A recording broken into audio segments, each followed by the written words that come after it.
You're listening to the StudioPTBO podcast, where we talk all things marketing to help you build and grow your business online.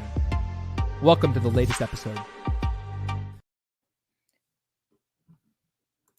And welcome to the StudioPTBO podcast. We are back, and we're back at it again with no guest, but we're back at it again. Neil Morden, how you doing, my man? You're holding up the fort there? I am holding up the fort and then some, Cody May. It's a great day. It's been a great week for us. And literally minutes before you and I started doing this show now, we landed another big name guest, and we won't divulge who it is, but it matters to us. Yep. And it's happening in a few weeks. And I think the reason I bring it up right off the bat is that it ties into the theme of what our podcast is today, which is don't overthink things, don't live in fear, and don't be afraid to make the ask. And that's the biggest thing. We landed a podcast guest. We're not going to divulge who it is, but we landed 2 podcast guests that are really, really big that are coming up. And again, like Neil said, a lot of people ask us all the time, how are you getting these guests? How are you getting people on your podcast? And I want to chat a little bit about that today, about just making the ask and not overthinking things. The other element is a lot of these guests that we're getting on our podcast, it's cool. And this is why I encourage everyone to start a podcast and stop overthinking, because I'm getting free consulting from these business owners. And it's freaking amazing. It's you're all paying for their consulting work. I'm getting it for free. So no, it's great. And it's one of the things where I think so many people are paralyzed by action, where it's oh, should I start the podcast? Should I not start the podcast? Should I ask this guest to be on my show? Should I not ask this guest to be on my show? It's you just got to throw out the ask. And it's we landed 2 really big guests that I'm super excited about. And yeah, man, we just want to hop on here and be stop overthinking things. And maybe we can give some tactics, Neil, when it comes to, when it comes to interviews and asking, what is your process look like specifically when you DM this person that we're going to have on the podcast in June? What did your email or your text message or your DM look like? What are you saying? Well, it doesn't feel generic ever. Yeah. For one thing, it's very thoughtful and personalized and contextualized to that person, to perhaps the moment they're in. It's very personal. It's not personal, I've known them for years or anything, yeah. But it's thoughtful. It's I value your time. I value the fact that, you're even potentially reading my message, which not all these big names do because they're just inundated. And I just take the time to contextualize as much as I can and make an ask that's not, it's super, super soft sell ask. And, yeah. Sometimes it starts with a 1 or 2 liner, and then I'll do a follow-up. I'll be hey, if you're interested, I'll send you a booking link. It just depends on the context, but I never make it feel like I'm just spamming them. It's very thought out, Cody. Yeah, a lot of times when I start out, it's hey, I've been following your journey for a long while. I really respect your opinion. And I think that when people hear that and they hear, hey, I really respect your opinion, that, again, we're having people on our podcast, we're asking them about themselves. Yesterday, Adam, our good friend Adam from the Poster List was on the show, and it's give a shout out, go buy his product. And I think that if you provide more value than what you ask for in return in the podcast, I think that is how we're getting a lot of our guests. The other element is when people look back on our podcast and they look at essentially what we talk about, it's very focused around them. And really the goal more than anything is how do we provide as much possible value to our community with these guests, so they contextualize to the business community, even if they're not a business owner or entrepreneur. It's how can we contextualize their answers and the information that they're divulging from their story and from their mentorship and exactly what they're doing, contextualize it towards our audience and who actually listens to our podcast. Yeah, and let's not forget, a lot of these people started off where we did. They started really at the bottom and they worked their way up, and they really are grateful and appreciative of the time that they had from mentors when they were on that journey to the top of the mountain. We had on the guest you were referring to earlier, where we're getting nuggets in real time and free education, from yesterday, the Grocery Neighbor founder, Frank Colangelo was just unbelievable. And like, Yeah. we have some guests on where Cody and I will get off and like be texting each other like, that was fire. That was like in Simon Bowen a few weeks ago. Simon and Bowen is a perfect example of a guy that like at the end of that, like I actually went back and like listened to that podcast. And then generally I don't listen to a whole lot of podcasts back. But that one was like, oh my God, like there were so many good nuggets. And it's like he essentially gave us an hour of free consulting. And that's the thing about podcasts is like go listen to the Simon Bowen. Like if you're struggling to grow your business, go listen to that podcast because that's an hour of free consulting that he essentially gave us. Yeah. And what I'd say to people too, well, I gotta say, like, we have local people on all the time too. They're awesome. They're just as awesome. We've learned just as much from local entrepreneurs like Bob Govros, and there's so many wonderful people. It's not about getting the big names, but some of the bigger names we're getting have just built, $1 million companies and they're serial entrepreneurs. So we want to strive to be the best agency ever, right? We want to be the best at what we can be. And the way to do that is to interview the best people around the world. So that's sort of our ethos and approach. So it doesn't mean that we're by any means discounting local. We love interviewing local people, but it's local, national, global. And what I'd say too is that, fundamentally it's a mindset of, if you look at everyone as just a human being at the end of the day, and that's what I do. Like I used to, for years, I'm like, oh, the celebrity or this or that. And, I don't get off on that anymore. I don't get like a high off of being around a celebrity. I appreciate what they've done. But if you fundamentally see everyone as human, then it really changes the trajectory of how you approach them. Yep, 100%. No, I totally agree with you. If you just look at everyone as human and you just, and like it's a fundamental shift, I think, in the mindset. I think everything, like whether it be creating content, whether it be, asking somebody on your podcast, whether it be looking at, somebody just as a human rather than as a celebrity, it's a shift of the focus. It's like, what if I looked at things this way? And it's the same thing with content creation. It's like, what if I look at things this way? Like, what if I were to just actually, shift my focus and look at things as like, I just need to start. And that's really what we want to kind of dive into today is, what if you were to just start and you were to just learn how to do something well, and you were to believe in your ability to figure things out? I'm telling you right now that I know for a fact that people go back and they listen to these podcasts, but they might not be commenting on these podcasts. But I know that they're seeing them, and it's like it's that brand repetition that we talk about all the time. That like you as an entrepreneur, you as a business owner, you just need to create content. You need to tell your story. You need to figure out how you're going to get a message out, whether it be starting a podcast. Just go and do it. And I think that so many people overthink things, and what ends up happening is like you got to remember that this is free this is free PR. You start a podcast, you start to interview a bunch of people. Shout out to somebody in our StudioPTBO marketing hacks group, Wade Hamlin, who just started. You know what I mean? Like he just started. He didn't overthink things. He just like, I'm going to go interview all these restaurant owners, and he just started. And he's built a big part of his brand within the last month or two since the pandemic started. Yeah. He's been in our Fireside Chat groups, and he's listening. And then he's actionable items afterwards, and he's making shit happen. And I don't understand the mentality of I guess primarily, fundamentally, Cody, people worry about how others are going to judge them, and maybe it's just that I'm older now and have more wisdom, but I don't really care at the end of the day if not everyone likes us or what we're doing, because we are doing what we feel is best. We're helping people. We're helping businesses grow and scale. We're being empathetic. We're being kind. Not everyone likes that. So I think you have to accept that when you put out content, not everyone's going to like it. But guess what? That's okay, because you're weaning out those people from your ecosystem. You don't really want them anyway. I think that's a good thing. I think that, attracting your tribe and speaking your truth is a good thing, because ultimately you're going to attract the people that actually want to work with you, that are, again, like, I've been very bullish on the fact that you, like, in the lead generation space, that I don't want to work with people that won't call their leads within 5 minutes.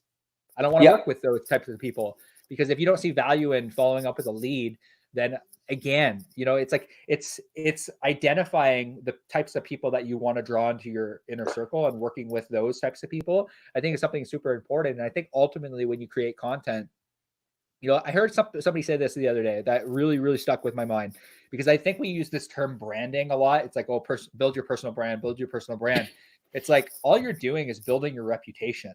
That's all a brand is. It's your reputation. And I like, it really struck me the other day because I'm like, okay, that makes sense. It's like you putting out content, you telling your truth. It's like, this is what I believe. This is what I do. This is who I am. It's like, you're just, fast tracking your reputation by somebody like Wade, who is putting out a ton of content about local small business, specifically in the restaurant industry.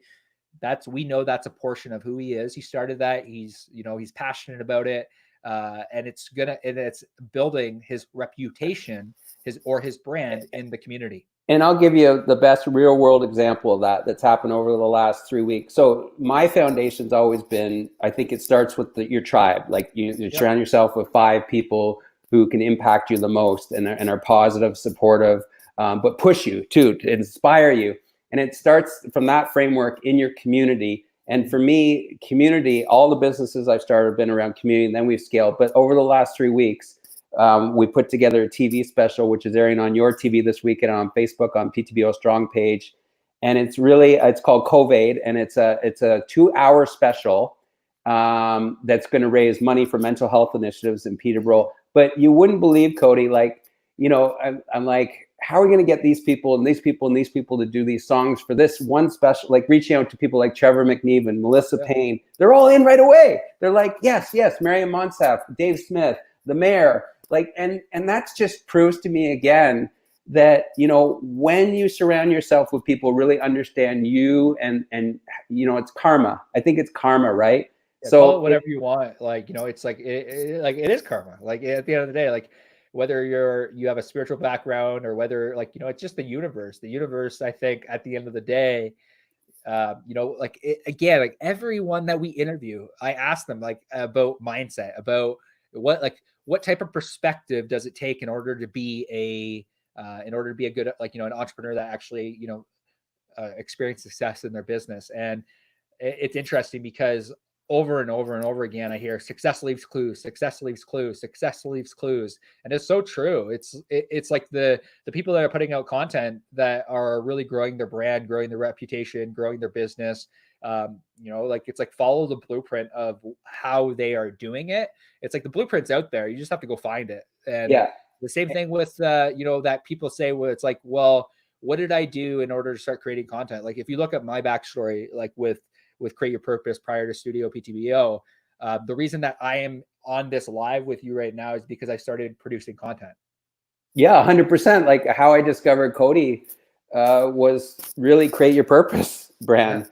And it was really built around empowerment, inspiration, and community, and hearing nuggets from local, thought leaders and community leaders and business owners. And that's how I discovered you. You just started one day. You said, I'm just going to do it. I'm going to build this brand, which you built really quickly with Jeremy Biden. And it just blew me away. I'm like, shit, that guy's a game changer. I got to get him into my ecosystem, get to know him more. And there was so much learning experiences through that time, right. where now I look back at those days and I'm like, oh man, I made a shit ton of mistakes, and I could have done this differently. I could have done this differently. But I think ultimately I'm super grateful and for those mistakes that I made. And it's the imperfect action that will accelerate you towards finding that thing that really works. 100%. It's like Frank said to us yesterday, every entrepreneur we have on says they love failing because that's the chase. That's the game. I am the most competitive person. I have to win at everything, but I can accept losing because I tried, right? And that's what you're saying. If you hadn't put yourself out there with that brand, and I don't know what mistakes you made. I mean, I didn't notice them, but it's like it worked. If you had done nothing, you'd be where you were before, and you'd never be going anywhere, and you'd just be talking shit about what you're going to do someday and not do it. So, for me, it's like that's what draws me to people. It's people that actually take action, that try things. I had last week with this COVID thing, on last Thursday at this time, we had 5 minutes of footage. Mm-hmm. 1 week later, we have a 2-hour fucking show. It's like, and we pulled it together in 1 week because of beautiful people. And that sort of harkens back to what I have to say is you have to be genuine too, right? Yeah. I think fundamentally you can't be a poser. You can't be full of bullshit.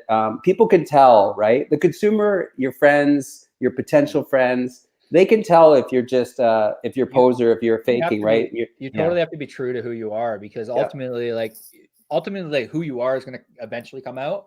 It's kind of like dating, it's like, you go through that honeymoon phase with dating, and eventually your true self comes out. And I think the same thing happens with business. It's like, if you're trying to be someone you're not, eventually what's going to end up happening is like, you're eventually going to start putting out content around, around like who you actually are. And I think that ultimately comes out when you date someone. It's like, it's like, oh, honeymoon phase. It's like all of a sudden, oh, now I'm starting to show a little bit more of myself.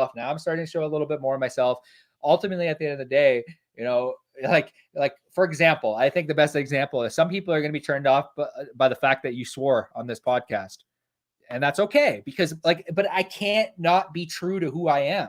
You know what I mean? Like, it's like, I think authenticity, I think that a lot of people look at like things like swearing, or like, you talking about what you truly like. And I think that ultimately it's going to start to attract more people than it repels. And it's okay that if your content repels certain people, because ultimately I think your true self is going to come out in every single thing that you do. And that goes back to the content you're creating. So again, whether it's a podcast, or whether it's an Instagram story, or whether it's a TikTok, or whether you're at a Peterborough Chamber networking event, it comes back to the fact that you have to just be you.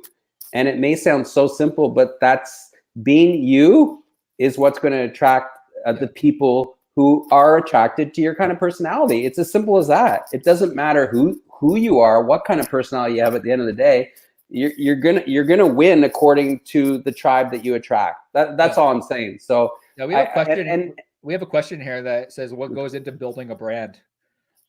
I have my point of view. What's your point of view on what goes into building a brand? Well, to me, it always starts with the person. It starts with the idea, and then the ingredients are the ethos, the sensibility, the approach you bring to it. Whether it's like Steve Jobs starting that from scratch, right, or whether it's Richard Branson, or if you think of Phil Knight starting Nike, it has to start with the foundation of what is the actual product you have. But what is at a macro, what is the sensibility and ethos and culture and movement you want to establish around your brand? And once that starts to happen, you get your mission statement, you get your tagline, you get your logo, and everything else starts to fall into place. But it has to be from the get-go, to me, the brand has to be you, the idea, and your sensibility and approach around that.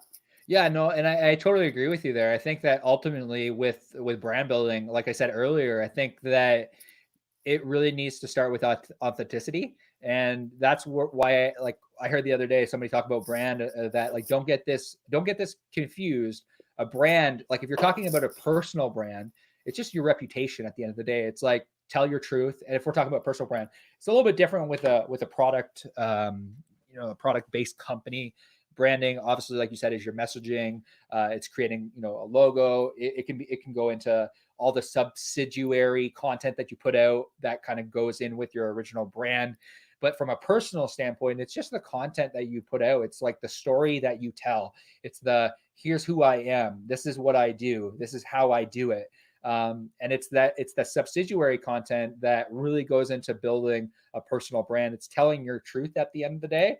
And I think coming back to, what goes into building a brand specifically for a person comes down to, at the end of the day, it's like, what is the reputation you want to have? Who do you want to be known as? Like, what is the legacy you want to leave? And then you start to talk about those things. And that at the end of the day, I think that creates the personal brand, or creates the personal reputation. Yeah, and that can change according to as you build and scale and you get bought out and exit strategies. But I'm saying at its core, like whoever started this brand Fila that I'm wearing right now, or whoever started, right, we know we started Apple or Nike, it started around a mission. Like the same thing, Cody, you, Nora, and I, with StudioPTBO, we have a clear tagline, mission statement, brand statement about who when we've created that culture around it's who you like, know, and trust factor, right? Yeah. And it really starts with that core. It sounds so simple, but it really starts with the you and the tribe you surround yourself with. And again, you can't bullshit people. It has to be you. It has to feel right with you. Yeah, and like we have like we're just on a mission to help as many business owners start. And that's really, I think, that what the tell your story model starts at is just start. And that's part of the reason why, like, again, I understand, because I'm a process-based person as well, where it's like, okay, it's easy to say start, but what do I do? How do I start? And I think that element is something that a lot of people are like, just start putting out content. So what we created a 60-day social sprint that essentially helps business owners actually come up with ideas. And so if you're here listening to the podcast, just throw the word social in the comment section, and we'll get you access to the 60-day social sprint. But that's, like, I guess what like to Well, that point. Yeah, go ahead, Neil. Yeah, I just want to come back to the brand thing again. Like, I think too, when you're starting a brand, and the way with PTBO Canada, I started that media brand, at Ethos Sensibility Studio PTBO. It does at a macro level. Again, it comes down to the movement you're trying to create around your brand, and the attraction, the laws of attraction. So if you read Shoe Dog by Phil Knight, it was one of the best biographies I've ever read. But he really talks about, it wasn't really fundamentally just about creating a shoe brand. It was about creating a movement. And that's what Steve Jobs would have said around Apple. That's exactly what yesterday Frank Colangelo said to us about starting Grocery Neighbor. He said it. He thanked us afterwards. He sent us a thank you email. He's just grateful to be on our podcast. He doesn't care how many people watch it. He said, "I look forward to you guys, being a part and watching this movement." And I think, again, that's really need to think about that as part of any brand you're building, and reputation, like you said earlier. But what fundamental movement are you trying to create? And it doesn't have to be like a life-shaking, life-altering global movement, but whether it's a super micro thing or tied to the sector in your community, or it has potential to scale, it really has to start with that framework. What kind of movement do I want to create with my brand?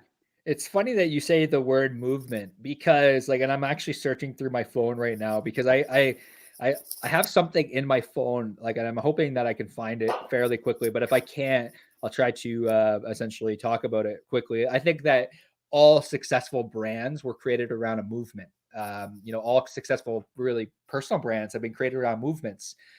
At the end of the day, you look at somebody like Martin Luther. That was a movement, the 95 Theses. You look at history and the things that actually change, actually shift. Like, if you look at any history, the things that actually shift an entire group of people to go and do a thing was really based around a movement, based around changing perspective, and really, again, it was usually around a figurehead. So it's really interesting. I have this, and I don't know if I can find it, but and even with Dollar Shave Club, when it started, it started around humor, right? But it was the practicality of, of course, I just want you to deliver razors to my house.